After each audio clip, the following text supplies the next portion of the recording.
Greetings, lads and lassies, and welcome to me Let's Play Pathfinder Kingmaker, part 11.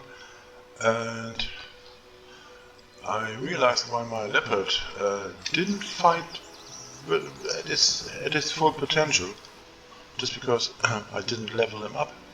Yeah, with some mods, I think it's Call of the Wild, or Classes Unleashed, Races Unleashed. I don't know exactly which it is.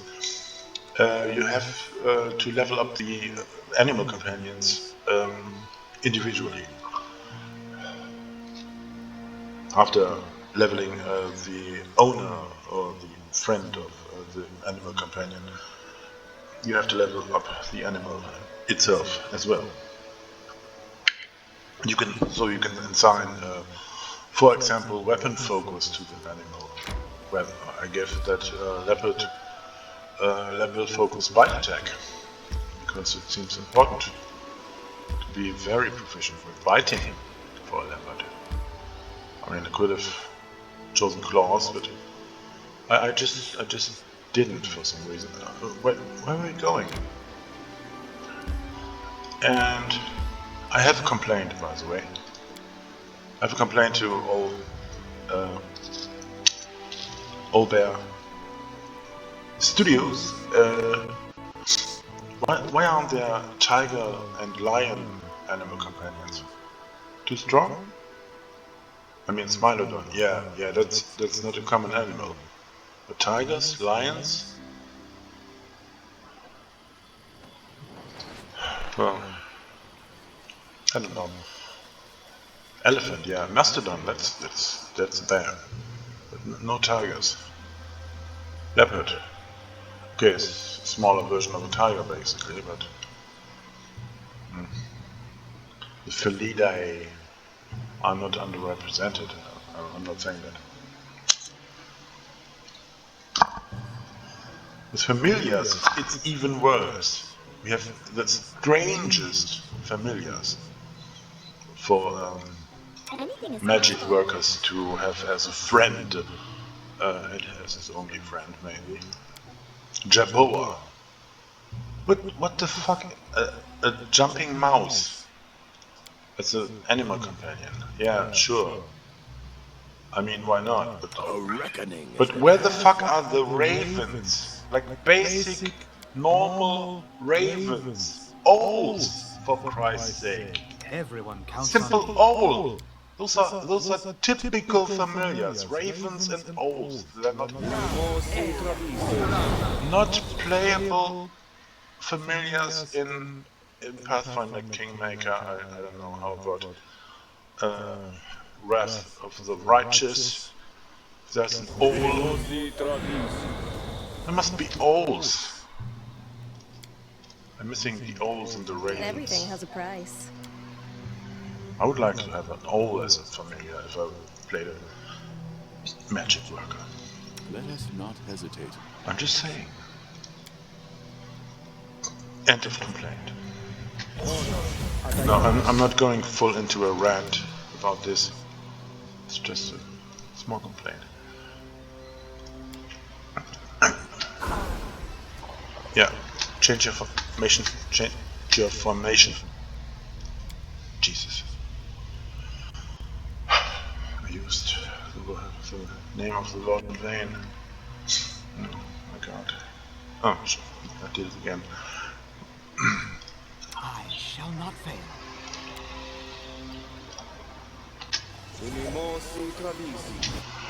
Yeah, let the leopard do the work. Now! It's a game changer. Leopards are changing the world. Yeah, you do the work. Amiri, what are you doing?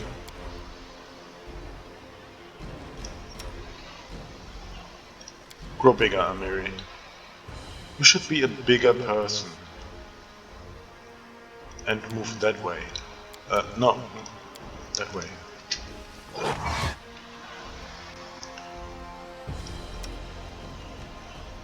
Where's Bollock Bane? A solid plan. Yeah, let's get them one by one. Is the mirror finally bigger? No? No, she's terrified. She's terrified. What's she terrified about? Come on, I forgot something. Let's terrify our enemies. Demoralize this dude. You're about to die. I just wanted to tell you. Yeah, he got the message. He really got that message.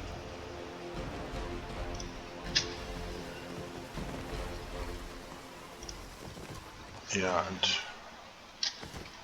oh, so it's time, Bogarts. I'm just having a swift look.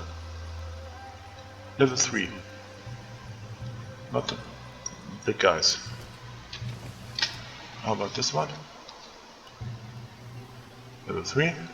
Bogart Brute, level 3. What's he capable of? Masterwork Light Mace plus 9. I think we're superior to him. In every way. I'm just saying, in every way. We're the master race. Half-orc. Half-orcs are the master race. Way above Bogarts. My skills exceed yours. That's what I'm saying. I'll cut you. In different words.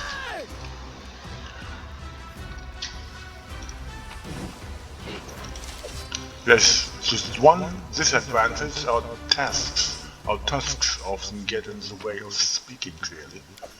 That's not a big issue. You can just zip them off.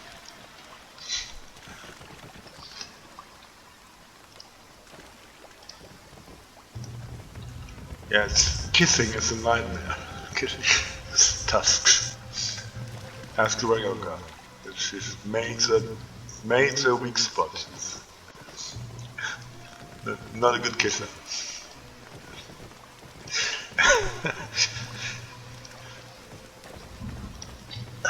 Did we miss something?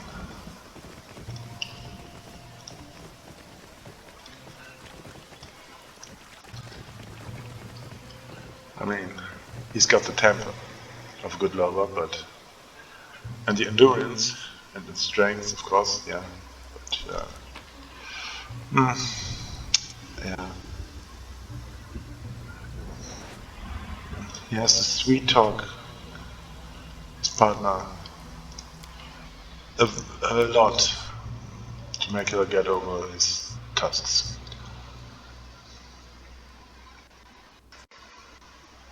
He has to compensate. That's what I'm saying. He has to compensate something, like his tusks. Or maybe some people have a fetish for tusks. I don't know. Everything's possible. The world's an oyster.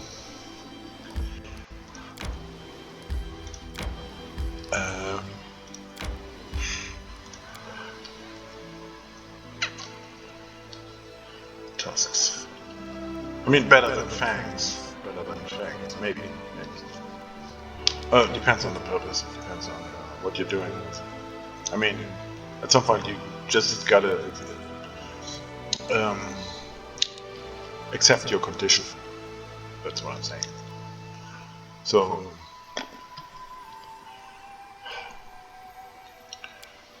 yeah, if you swipe through Tinder, it's not exactly attractive for swiping the right way if you see tusks or fangs. I mean, I don't know what's worse. I'm not exactly sure what's worse. Tusks or fangs? Both I regard as a disadvantage in the mating game. What am I talking about? I don't know anything about it. We're a mating game. I'm I'm not into dating. Test me.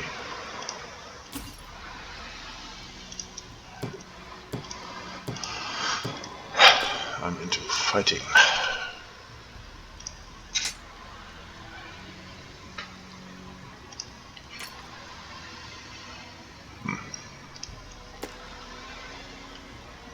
Yeah, I said a lot of unsensible things about tasks. Please, if you have tasks, don't. I'm not. Yeah, tell me your experiences with your tasks, but I'm not gonna date you, okay? It's yeah, tolerance is a good thing, but there's just a limit to it, I think.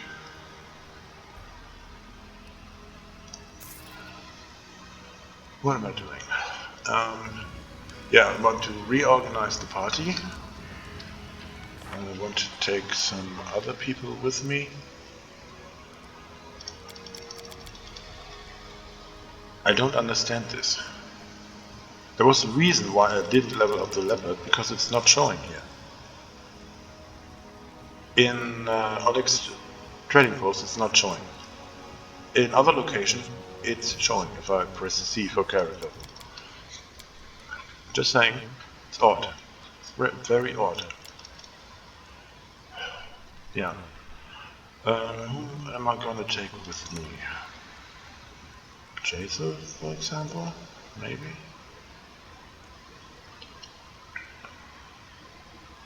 Huh. I'm gonna take her with me, and I'm gonna take... do you want to change much? 2 clerics. Because it's time to fight some undead. And I want to have to chit-chat with Harren. I'd like to be alone. I have plenty of time to think about a great many things while my wounds heal up. Oh.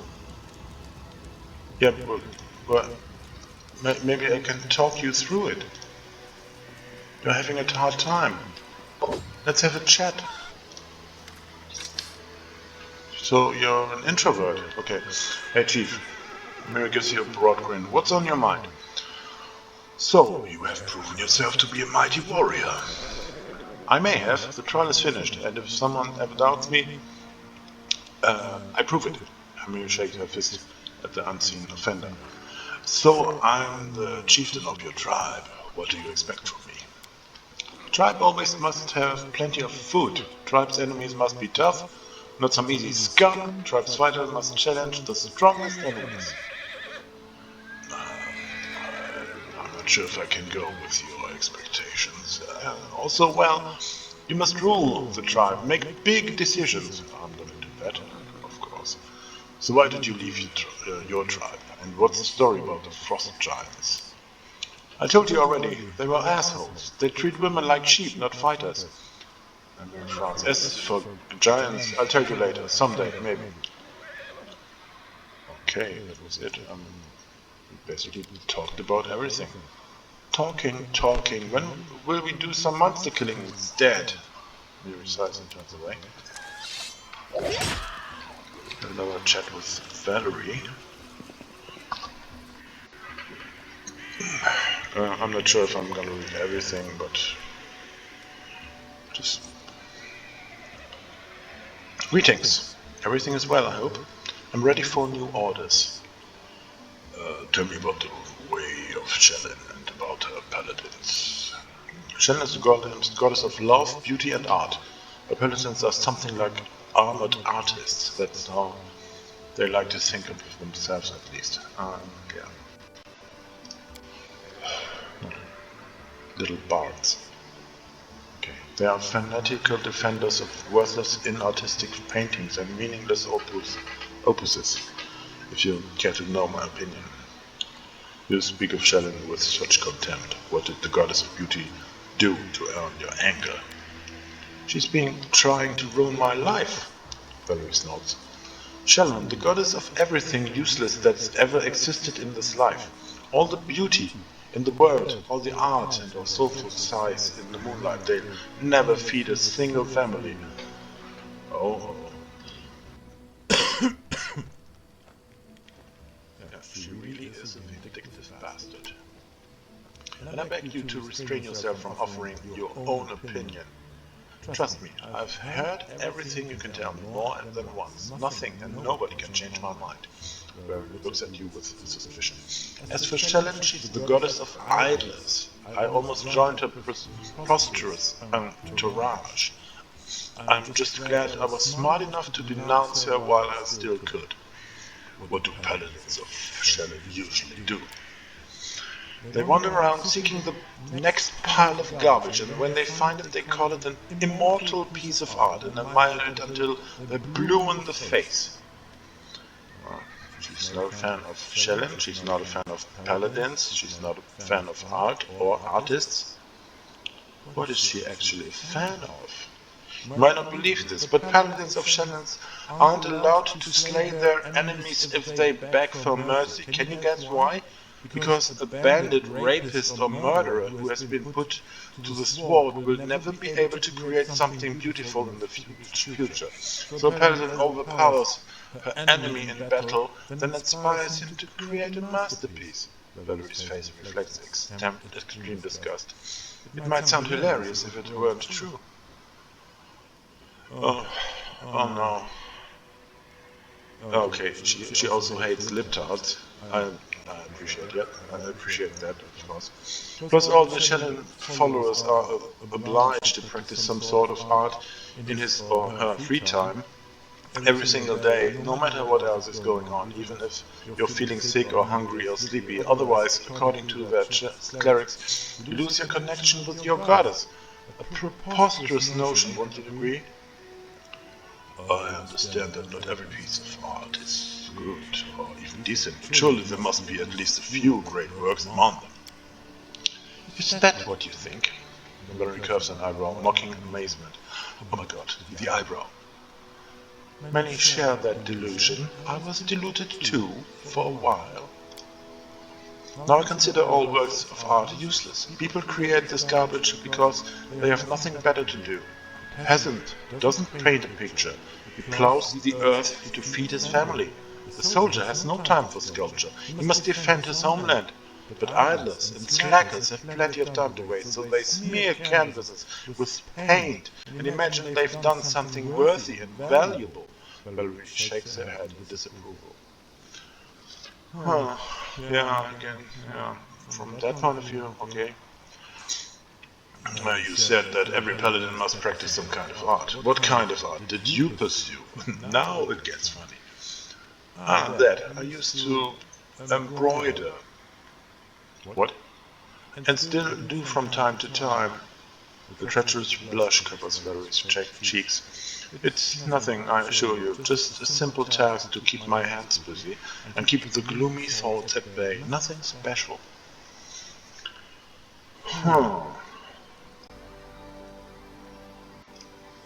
Okay, and she used to embroider. That's like putting patterns on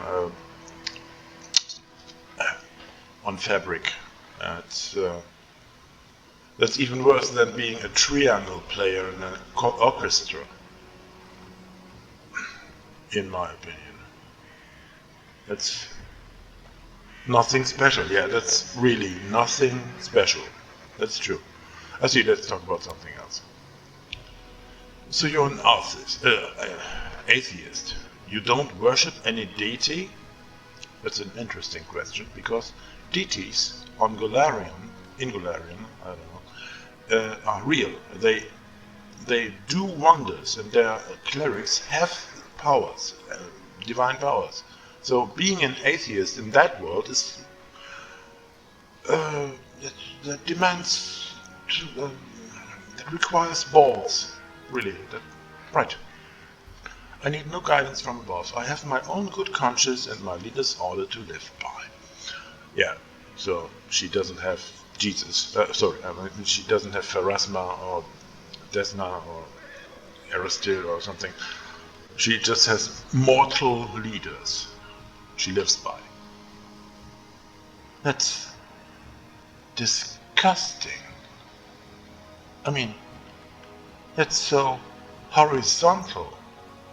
That's so with a small h. You know, you don't have to follow etiquette and maintain good manners while speaking with me if you want to know. Because you're an atheist and all. You don't even have etiquette and good manners. I'm aware of that. I'm very sad. But I'm sure you understand that I'm what I am. That's how I was brought up. First by my parents and then by my mentors in the order. No, she's not an atheist. She's a blasphemer. She's a blasphemer. Let's call a spade a spade. Yeah? Besides, I was born to a noble family. Valerie raises her chin proudly. Oh no, the chin. So I rather enjoy the idea that my manner of speech differs a bit from the common language of the peasantry. Okay, she has manners. Okay, she's something better. You just can't imagine how many social climbers have bowed politely the moment I opened my mouth. The mouth. Is a romance possible with Valerie? What do you think? I never played. I never played that far. I never. Maybe inverse psychology. Like I think it would be better if you leave. No, please keep me. I want to be with you for all. No, it's not gonna work. It's not gonna work. Thank you for the conversation. Talk to you later. As you wish. Valerie nods with dignity. Yeah. I mean, she follows me. She doesn't follow gods, but she follows me. That's something. That's something.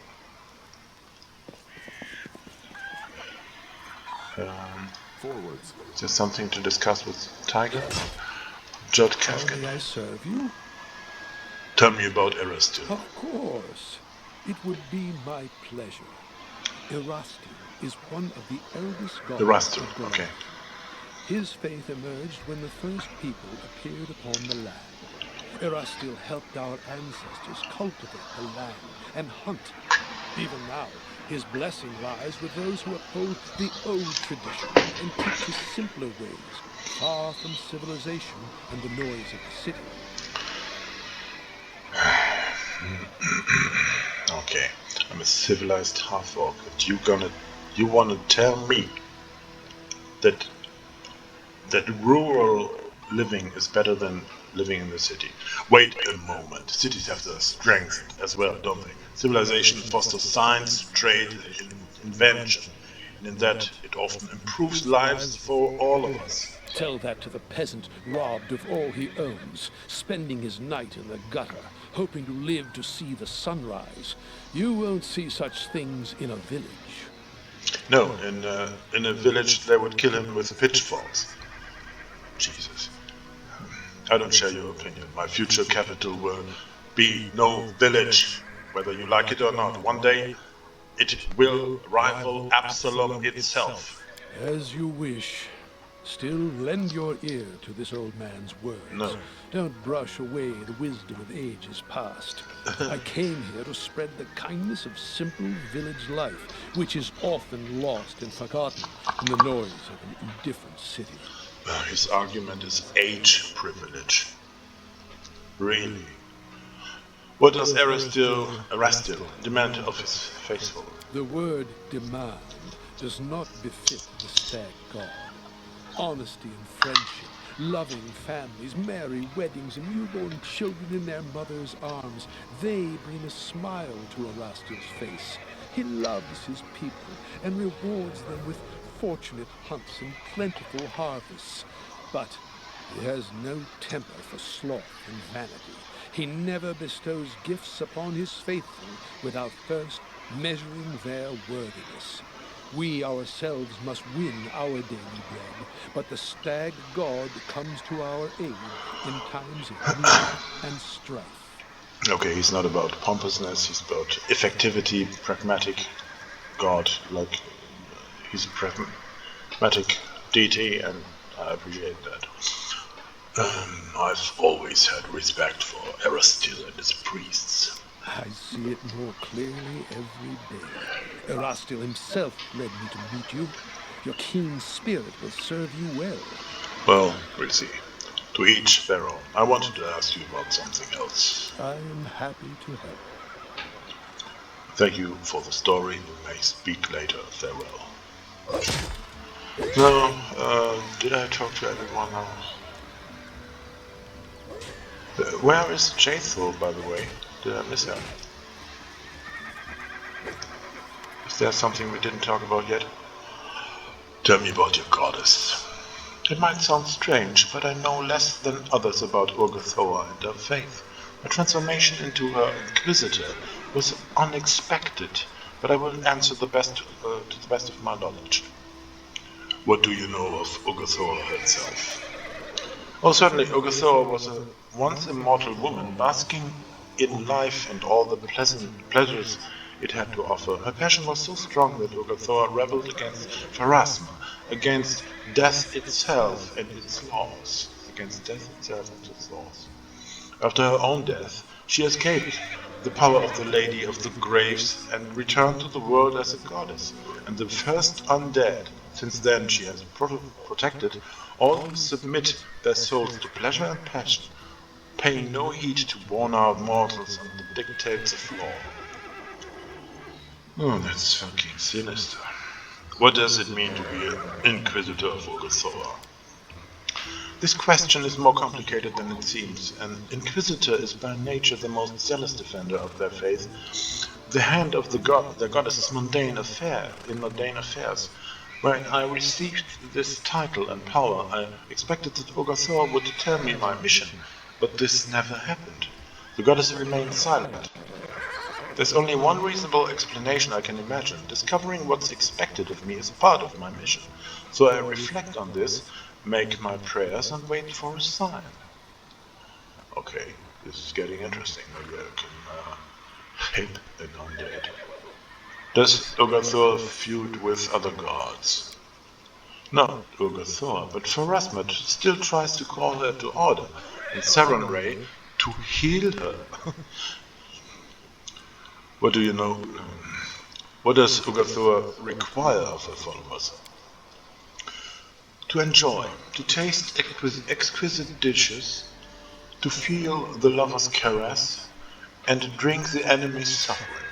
Wonderful religious obligation, isn't it? Sounds like no obligation at all. Why is the cult of Urgathoa forbidden in much of Golarion? Because Golarion is plagued with narrow-minded cowards. Some tremble at the freedom granted by Urgathoa, others fear the wrath of Pharasma and the priests. Okay.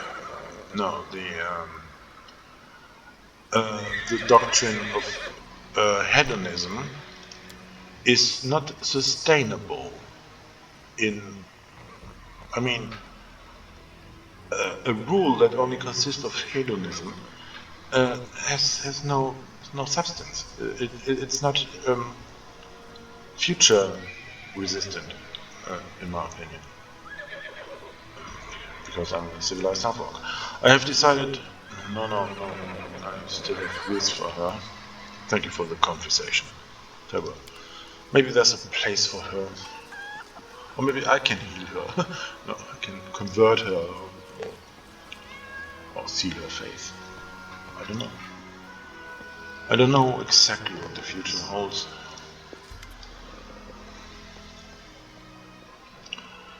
Before you stands a heavy-set man with grim, determined features. His weathered face is crossed by several scars, yet they do little to mar his appearance. His gaze is heavy, but he avoids eye contact as if afraid of unwittingly sharing whatever burden weighs so heavily upon him. Cousin, I failed to capture Tatuccio alive. He attacked me and was killed. Well, this is not the best outcome, but I think it will be good enough for Germando. Take this as a reward for your help.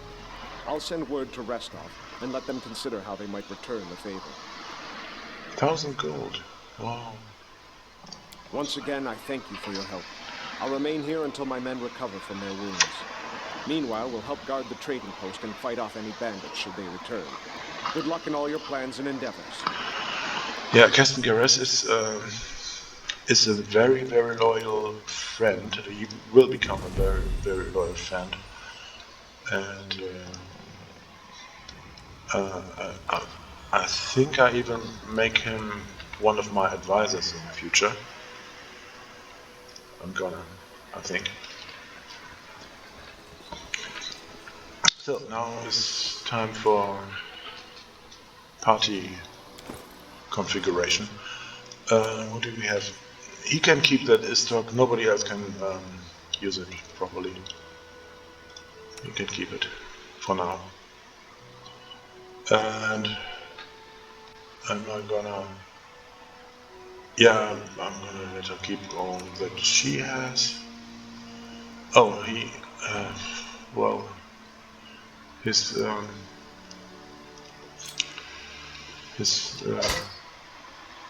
equipment can be enhanced.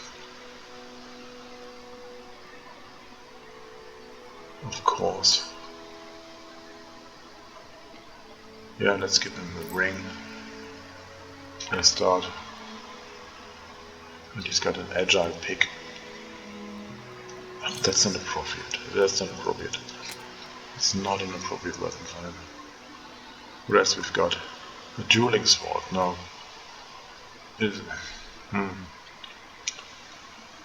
Better than nothing. Better than nothing. He's not the right fighter. He's a strength-based fighter. Dueling sword is, as far as I know, more suitable for dexterity fighters. Dexterity-based fighters. Valerie. I want to take Valerie with me. I want to test different strategies in this game. And she's the best option for a walking shield, walking fortress. And that's what she's gonna be for her life. A beautiful fortress. It's a silly haircut.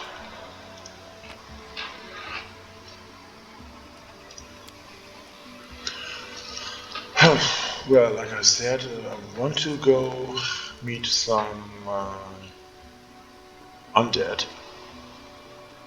So I think I won't need him. I won't need him and her. But I need a cleric. And I need a different cleric. What about Harem? Ah, yes, I can't use Harem. I can't use Harem right now. I think sneak attack damage isn't possible against undead. And negative energy will heal undead, so we can forget about Jaethel as well. I'll take back Raganga. And we have a strong party, I think. Strong enough. One cleric, okay, that's good enough.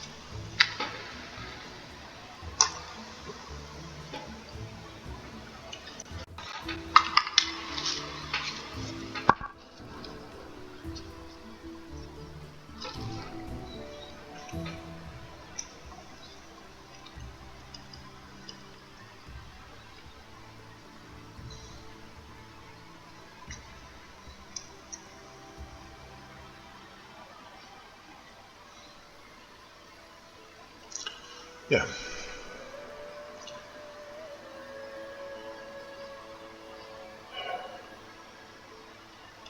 Let's go. My strength betrays me. Really? I'm hungry. Why don't you stop? So let's have a nap. I don't care. Who's the good hunter? Amiri. Better than average. Good enough. And oh, we forgot something. I forgot something, but it doesn't matter. It doesn't matter. seasoned wings for hit points. You're the perfect height for stabbing someone in the groin. Why don't you do it? That's a winning move in any battle. Huh? Well, it doesn't sound very heroic. None of the heroes from the books I've read ever did this. I'm sorry.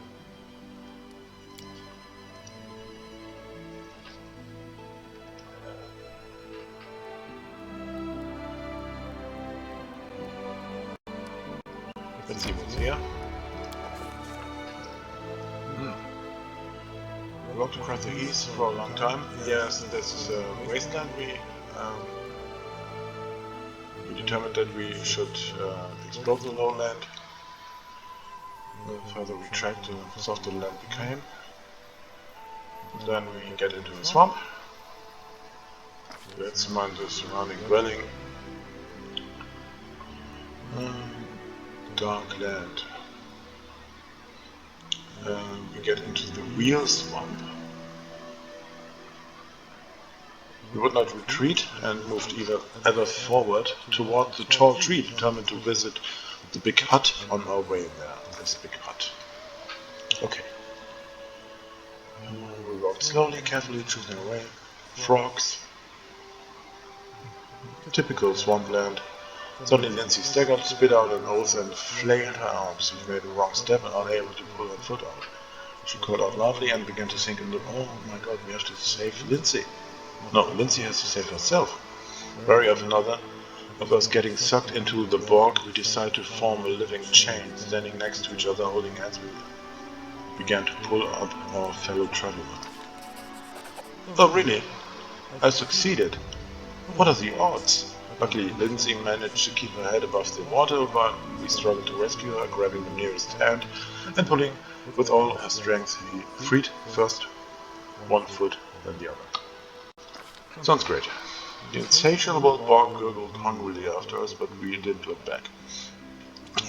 There's a house with a sign that reads Palace. Oh, well, I read everything. So, and we finally made it back to the solid ground, and a palace of sorts rose before our eyes. A spacious hut made of mud like the rest, but decorated with pebbles, bones, cattails, spikes, and snails' sheep shells. In front of the palace was a wide and shallow reservoir. Its green water reflected the leaves of huge ferns and primitive clay figurines. The buzzing of gnats was nearly deafening. We were not far from the center of the swamp, and a firm, steady path led there through the thick bushes. At its end, that tall, dry tree stretched mightily upwards, clawing at the firmament.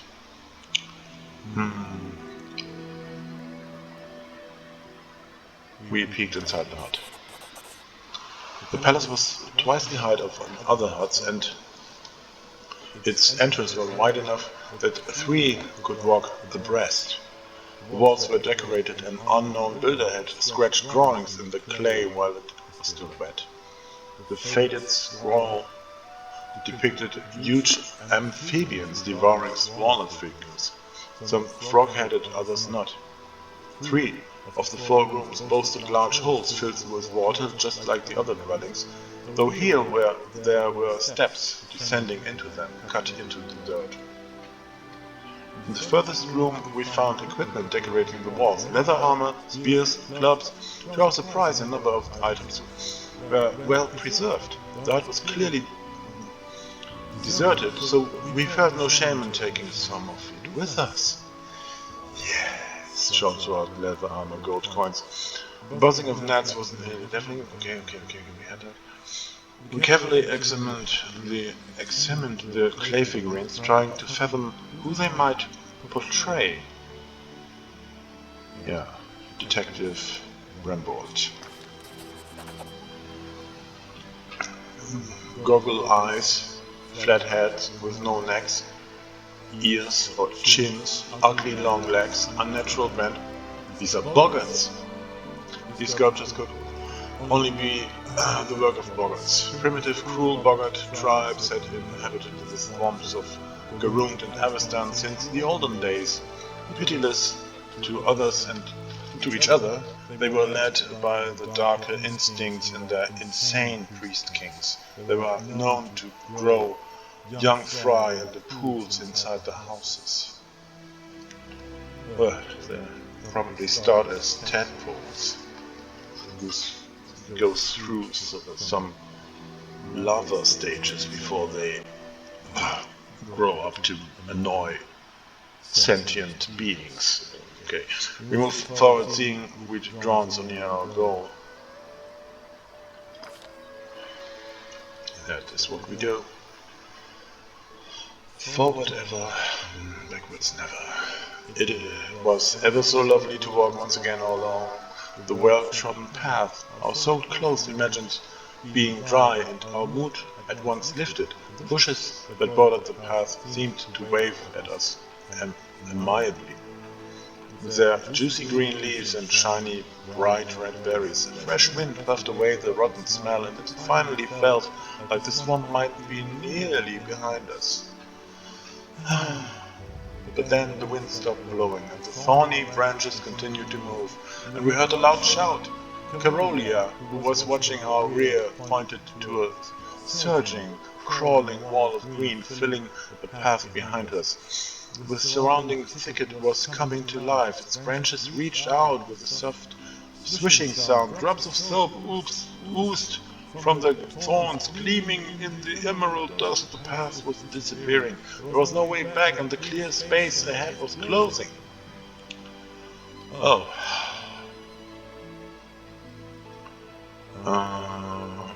Let's use violence. We drew our swords and tried cutting a way through.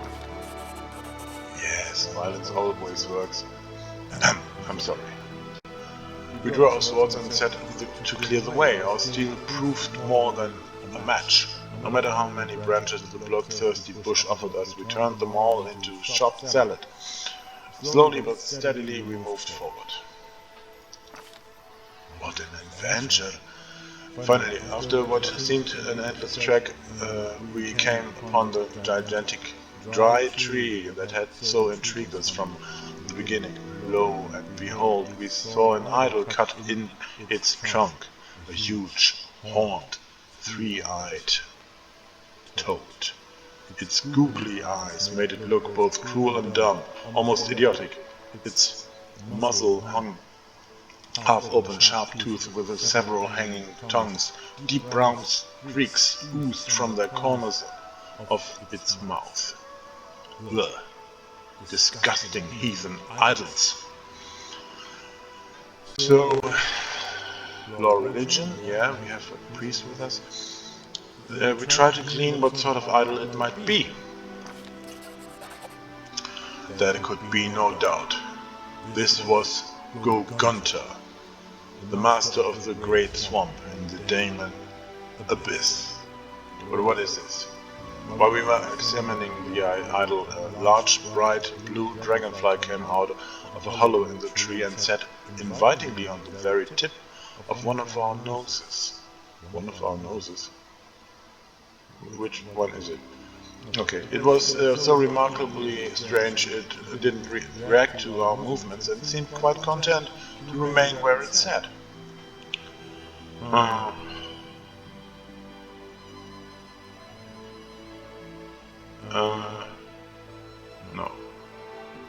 No, we don't eat dragonflies.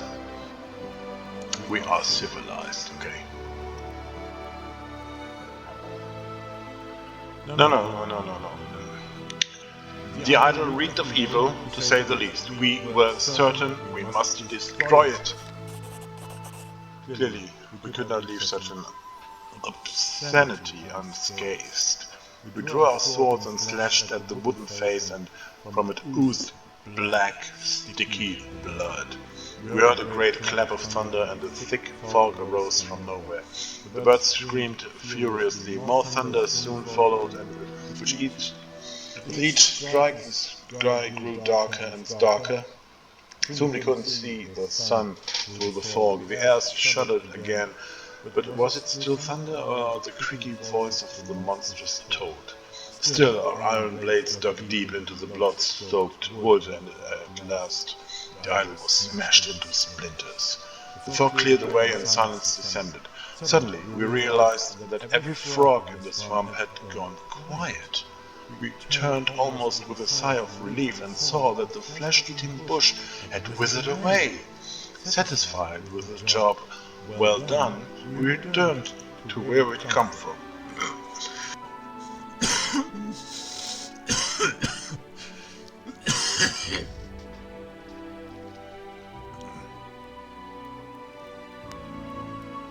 Yeah, this was,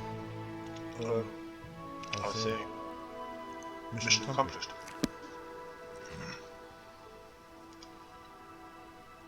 Let's go to the river and rise. Can't remember what awaits us there. But okay, let's first have a fight. A peaceful fight. Excuse me.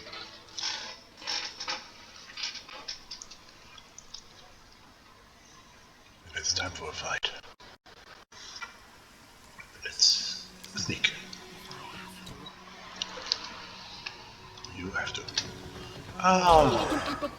Oh, first I'm dead. Die for me. Red Skeleton Elite. Oh. Oh, Elite. No, Undead 2, Fighter 2. 26 hit points. That's manageable, that's manageable. But first, should we buff ourselves?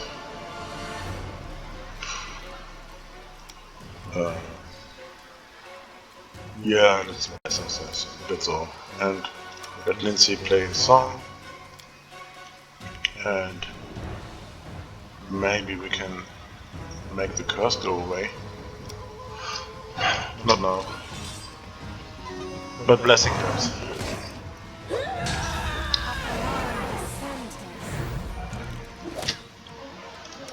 What about Regongar?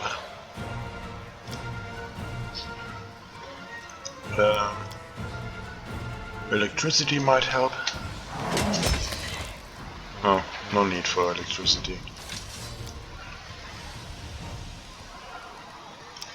The light bulb is gone dim.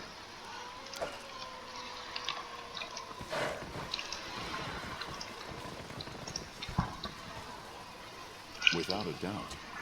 That was easy. That was very, very easy. I'm almost disappointed. I expected more from an elite skeleton. Level 4, like us. Strength in numbers. Strength in numbers.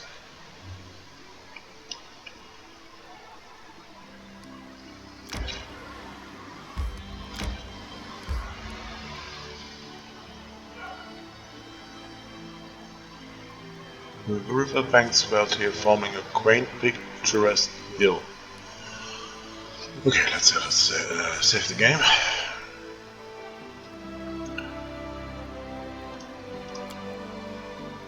What? I want to enter?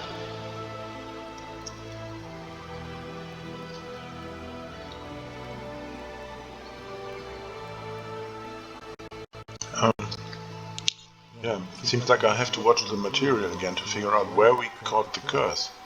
Was it the skeleton, or was it the swamp? Or was it the idol? Or was it the bushes? I don't know. Anyway, we are cursed. We are cursed. And we're fighting without a leopard. Huh. Though I think Bullock Bane should be our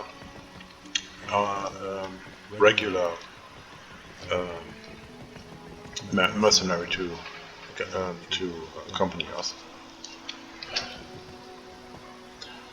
There's a difficult enemy, difficult to overcome.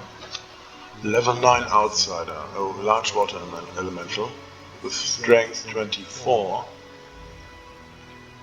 Immunity against poison, stun, critical hits. Oh, resistant damage, sleep and paralyzed. But, what's he gonna do about electricity? I mean, water and electricity. Let's see how this works.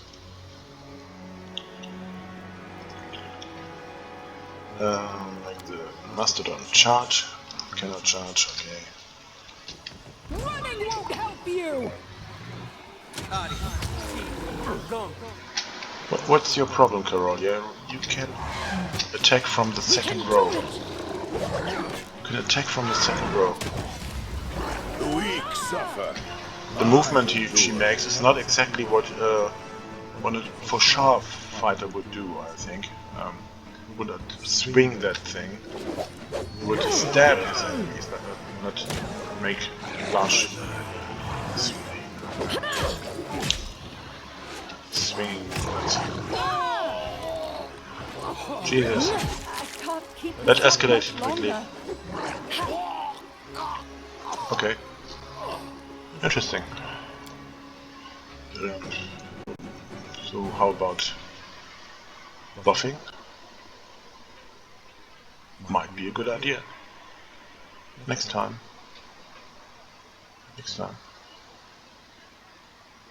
I mean, I even said it. It was a difficult enemy. Why didn't I buff? Questions.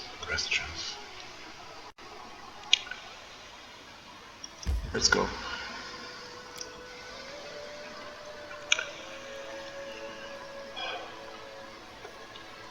Now I know how difficult this enemy was. Okay. I know more now. And especially I know which mercenaries to bring with me. Basically they're all pretty good, but I would have, in the future I would have to take Bollock Vane or Isadora with me in order to no, you stay there. Stay there. Howard. Stay there, please. What are we gonna do? Buffing. Buffing. She needs buffing most. Just letting the ink dry. What can she do? Nothing but buff herself. I will not falter. Because I did it wrong.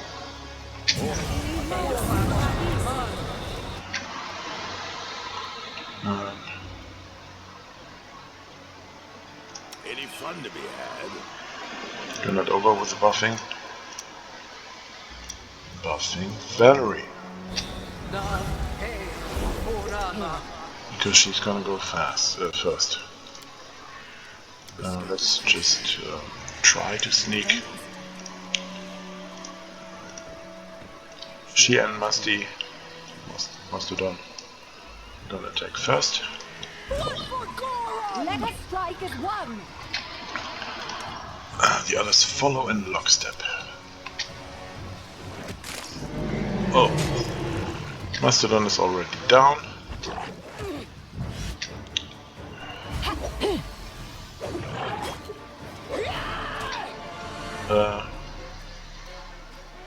Leona, you should use electricity.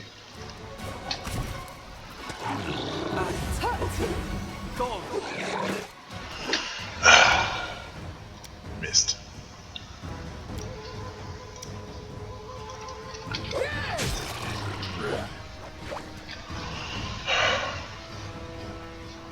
We get this.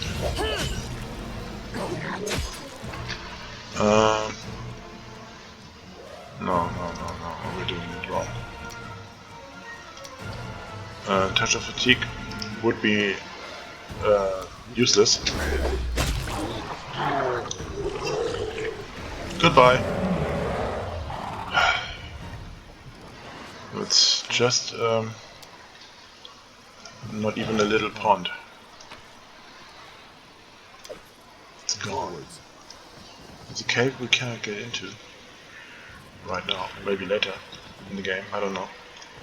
Maybe this gap gains some significance later in the game, I don't know.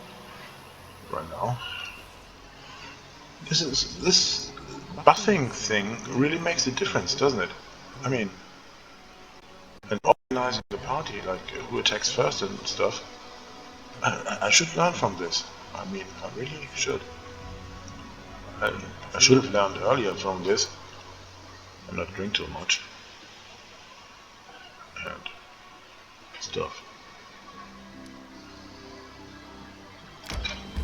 Could have spared me a lot of trouble. Well, it doesn't matter. We are still alive. Let's go back to the old sycamore and deal with some loose ends.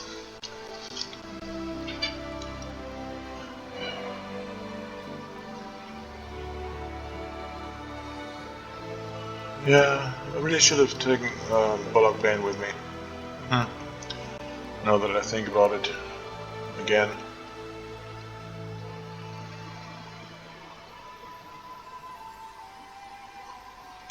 Doesn't matter. We can still deal with this.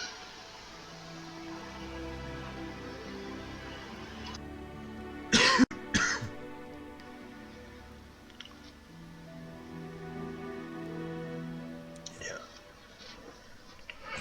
My computer is not the newest. Loading time is up to extreme sometimes. Where are the muggles? The runs? The mites. Midgets. The vertically challenged people. Where are they? Did they go? Have they gone? Where were they? No, they were here. They were here, yes. White Hunter, hi.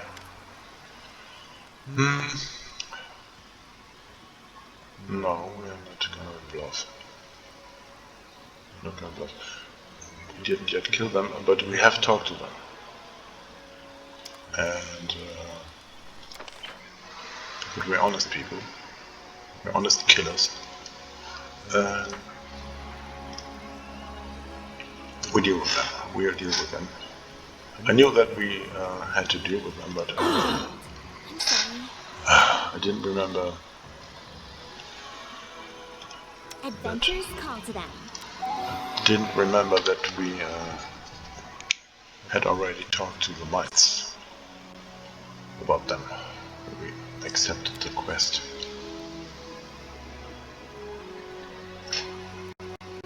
Applause, We did please. that already. What troubles you? Stop playing music. I hate music. I have managed. Yeah, Wand of Lead Blades is the most useless wand in the whole game. Yeah, what does it do? I mean, it turns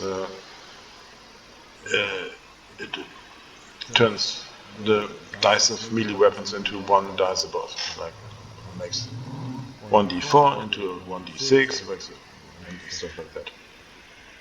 1d6 into a 1d8. It's almost nothing. Anything else? No, it's almost nothing.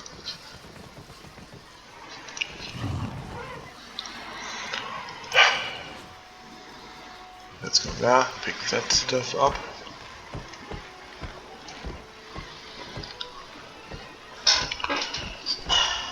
I don't know,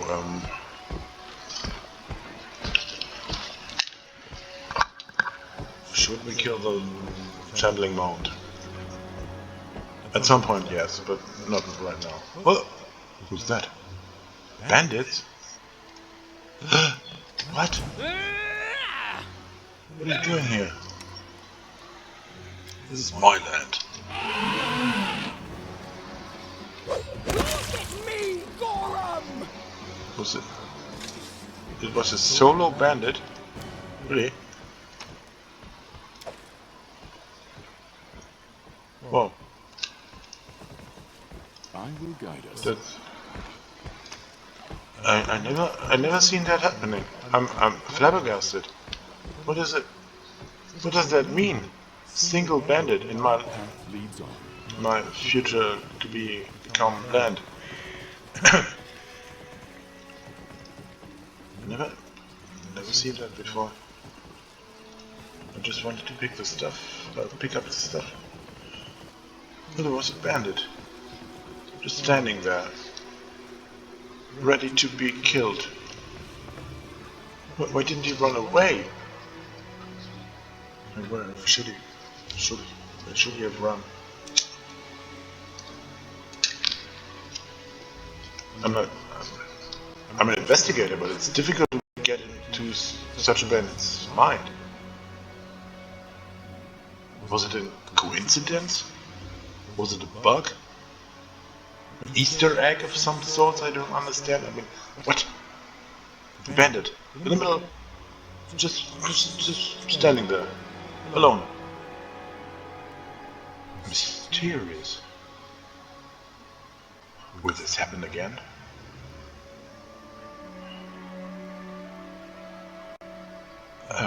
In retrospect, I would like to have had a talk with him. What are you doing here? Why are you attacking us? And stuff like that. Why is it loading again? Did I click the wrong way? Oh no. No, that's taking too much time. I'd say I end this video right now and see you in the number 12.